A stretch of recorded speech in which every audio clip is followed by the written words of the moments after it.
নমস্কাৰ বন্ধুসকল, স্বাগতম জনাইছো আপোনালোকক আমাৰ অন্য এটি ভিডিঅ'লে। আৰু আজি আমি আপোনালোকক দেখুৱাম যে আৰ্থিং কিদৰে কৰা হয় আৰু ফল চিলিঙত লাইট কিদৰে লগোৱা হয়, এইবিলাক সকলো দেখাওঁ। আৰু তাৰ আগতে দুটা বস্তু আনিলোঁ আৰু সেই বস্তু দুটা আপোনালোকক দেখুৱাই লওঁ ভাবিছোঁ। আৰু প্ৰথম বস্তুটো হৈছে আপোনালোকে চাই লওক।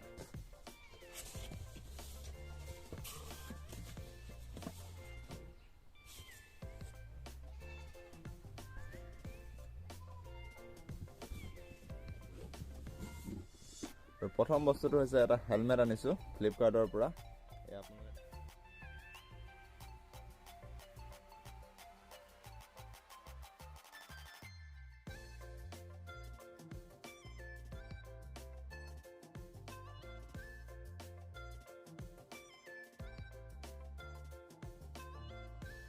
আৰু দ্বিতীয় বস্তুটো হৈছে এয়া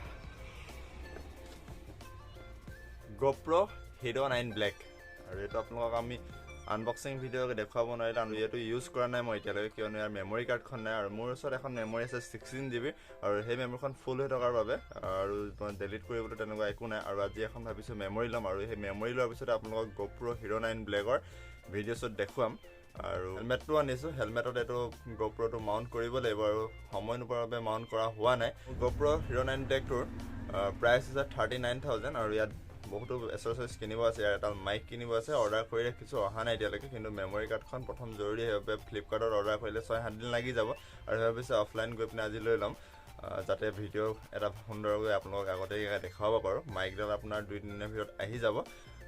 আৰু যেতিয়া হেলমেটত মাউণ্ট কৰিম, এটা মই শব্দটো পাহৰি গৈছোঁ ৰে, মটৰ ব্লগিং না, মাউণ্ট কৰিম, আৰু তেতিয়া এটা মটৰ ব্লগিং কৰিম। চাওঁ কিমান দূৰ যাব পাৰোঁ। আৰু এটা এক্সট্ৰা বেটেৰীও ল'ব লাগিব, লগতে এটা বেটেৰী চাৰ্জাৰ কৰ্ড এডাল আহিছে বাৰু, যিটো নৰ্মেলি চাৰ্জ দিব পাৰি। কিন্তু ডাবল বেটেৰী হ'লে এক্সট্ৰাকৈ এটা এডাপ্টাৰ ল'ব লাগে, আৰু সেইবাবে সেই এডাপ্টাৰটো মই অৰ্ডাৰ কৰিছোঁ। আৰু চাওঁ কিমান সোনকালে আহি পিনে পায়। আৰু সেইখিনিৰ আগতে আপোনালোকক বাৰু GoProৰ লুক এটা দেখুৱাই লওঁ।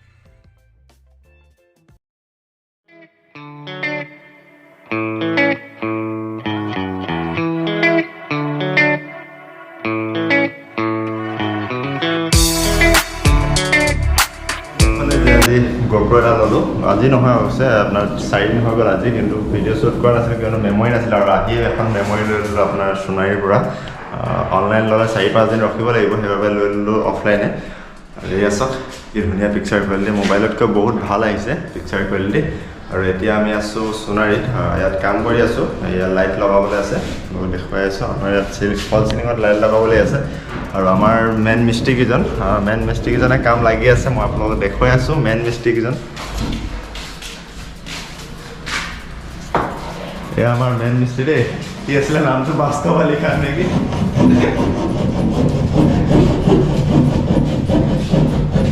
বাস্তৱ আলী খানে এয়া লাইট ফল চিলিঙত কাটি আছে কিদৰে, ধুনীয়াকৈ কাটি আছে বাস্তৱ আলী খানে।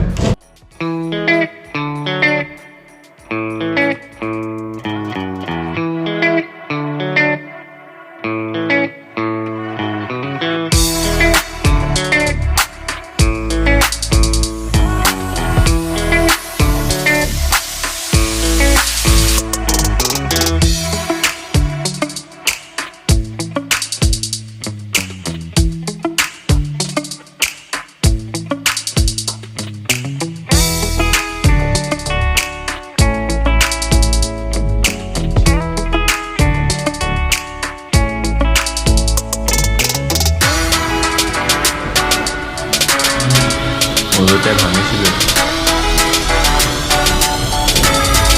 আৰু কিদৰে আজি আমি ফল চিলিঙত লাইট কাটি থাকোঁ এইখিনি আপোনালোকক দেখুৱাই যাম টাইম লেপছত। বেছিকৈ দেখুৱাবলৈ, কাৰণ সময়টো বহুত বেছি দীঘলীয়া হৈ যাব, সেইবাবে টাইম লেপছত দেখুৱাম। ত' আপোনালোকে জনাবচোন যে GoProৰ পিকচাৰ কোৱালিটি কি ভাল আহিছে নে বেয়া আহিছে। আৰু মটৰ ব্লগিং কৰিম, মটৰ ব্লগিং কৰিবলৈ হেলমেটত মাউণ্ট কৰিবলৈ আছে আপোনাৰ। আৰু সেই হেলমেটত মাউণ্টটো হোৱাৰ পিছতে মটৰ ব্লগ আৰম্ভ হ'ব। আৰু এতিয়া আপোনালোকে চাই লওক ফল চিলিঙত কিদৰে লাইট লগোৱা হয়।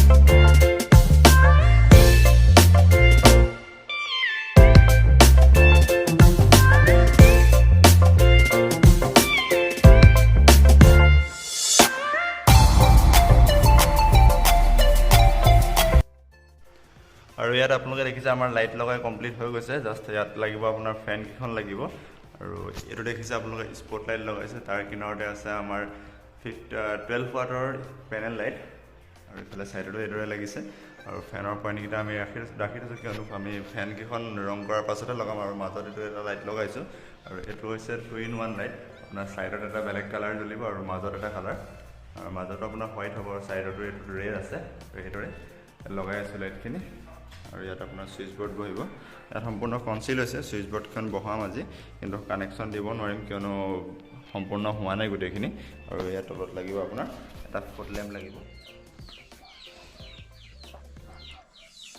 আৰু আজি ভিডিওটো ইমানতে শেষ কৰি মিলি আহিছো আপোনালোকক আৰ্থিং কেনে কি দৰে কৰে দেখুৱাম বুলি আহিছিলো হেতু দেখুৱাব নোৱাৰিলো কিন্তু গাটো বৰ ভাল নালাগিলে হেবাবে আজি আৰ্থিঙৰ কামটো নকৰিলো লাইট লগাই আহি গলো আমি আৰু আহিয়ে সিধা ঘৰৰ পৰা ভিডিও বনাইছো এয়া আমাৰ সুমন মিটিংৰ পৰা আহিলে মিটিংৰ পৰা আহি ভাগৰ লাগিছে বুলি হেবাবে আজি ভিডিওত নোলাই কাপোৰ লৈ শুই আছে তো বেয়া নাপাব আজি আৰ্থিং কৰাৰ ভিডিওটো আপোনালোকক দেখুৱাব নোৱাৰিলো মানে কি আমি কামে নকৰিলো হেবাবে আপোনালোকক দেখুৱানৰ নেক্সট আকৌ আৰ্থিংটো কৰিবই লাগিব যেতিয়া আপোনালোকক ভিডিও বনাই দেখুৱাম আৰ্থিং কি দৰে কৰে তো আজিলে ভিডিওটো মানে আৰু এই ভিডিওখিনি মই এতিয়া GoPro দি কৰি আছো পিকচাৰ কোৱালিটি কি দৰে কেনেকুৱা হৈছে আগতে মই কৈছো আপোনালোক যে পিকচাৰ কোৱালিটি আগত এখন বনাইছিলো যে কামৰ জেগাত আৰু পুনৰবাৰ কৈছো ঘৰৰ পৰা যে পিকচাৰ কোৱালিটি ভাল আহিছে না বেয়া হৈছে কাৰণ এতিয়া আন্ধাৰ হৈ গ'ল 5 বাজি পাৰ হ'ল ভিতৰত আন্ধাৰ হৈছে লাইট জ্বলাই মই কৰি চাইছো কেনেকুৱা হয় তো যদি ভিডিওটো চাই ভাল লাগিলে লাইক কৰিব শ্বেয়াৰ কৰিব আৰু প্লিজ সাবস্ক্ৰাইব কৰি দিব 1000 সাবস্ক্ৰাইবাৰ জলদি কৰি দিয়ে যাতে ধন্যবাদ